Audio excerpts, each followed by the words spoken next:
As you know, in 11.1, we updated the read nodes to now have the parameters on the properties. So now if I double click any of these clips, I get the properties as I do normally on Nuke, for example. So I have my file path and all the information for it.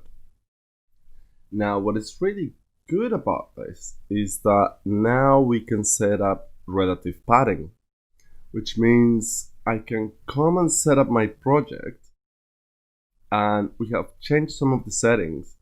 So under the general settings for your project, you have obviously the name of your project, but you now also have a project directory.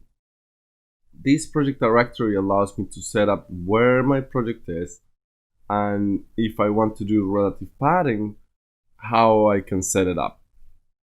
So I can either set up where my Herox directory is, and that's going to set up the same Python script that it sets on the Nuke side when you do it on the node graph. But I can now do it as well, or I can pick a folder to where that is coming from.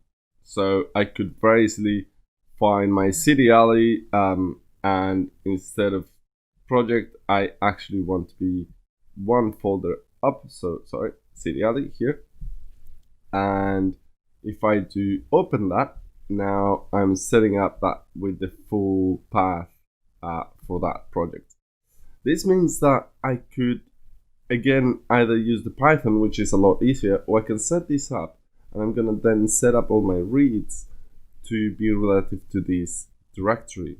So if you move your project again, or you archive, then you'll be able to unarchive it and have it ready for you to be picked up from wherever you actually put it on your network or on your system.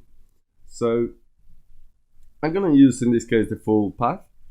So I'm going to use the project site, and that means that it allows me to, once I close that and I save this project, I'm going to set Control S, and now on the read, all I need to do is find that part of the path and replace it with a dot.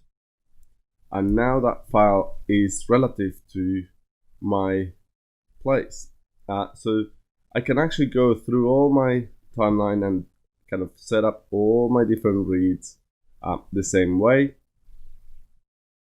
And I'll be able to get all my projects set up to be relative to that directory. So now I can move it and open it in any other machine and make sure that all the systems, all the things are going to match based on these folders